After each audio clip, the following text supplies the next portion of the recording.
అయితే అత్తగారింట్లో చేయాలా, పుట్టింట్లో చేయాలా అని అంటే కనుక సాధారణంగా అత్తగారింటికి పుట్టింటి వారు వచ్చి చేస్తారు. ఈ అమ్మాయిని తీసుకొని వెళ్ళిన తర్వాత ఈ అత్తగారు వాళ్ళు వెళ్ళి పుట్టింట్లో చేస్తారు, పూర్వపు పద్ధతి. ఇప్పుడు ఏం చేస్తున్నారంటే అత్తగారింటికే ఈ పుట్టింటి వారు అమ్మ వాళ్ళు వచ్చి ఈ అమ్మాయికి ముందు పుట్టింటి వారు చేస్తే ఆ తర్వాత అత్తవారు కూడాను వీళ్ళింట్లోనే ఇక్కడే చేయటం జరుగుతుంది.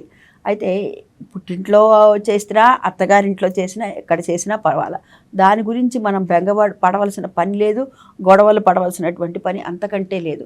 ఎందుకని అంటే ఈ గర్భంలో ఉన్నటువంటి శిశువు సురక్షితంగా ఉండాలి, ఈ తల్లికి పునర్జన్మం అట్లా, అందుకని చెప్పి తల్లి బిడ్డ క్షేమంగా ఉండాలి అని చెప్పి 10 మంది ముత్తైదుల్ని పిలిచి ఈ విధంగా గాజులు, పసుపు, కుంకుమ, పువ్వులు ఇత్యాదులన్నీ కూడాను ఇచ్చి తల్లి అత్తగారు చలిమిడి పెట్టేటటువంటిది ఇది 5వ నెలలో కానీ, 7వ నెలలో కానీ, 9వ నెలలో కానీ ఎప్పుడైనా చేసుకోవచ్చు.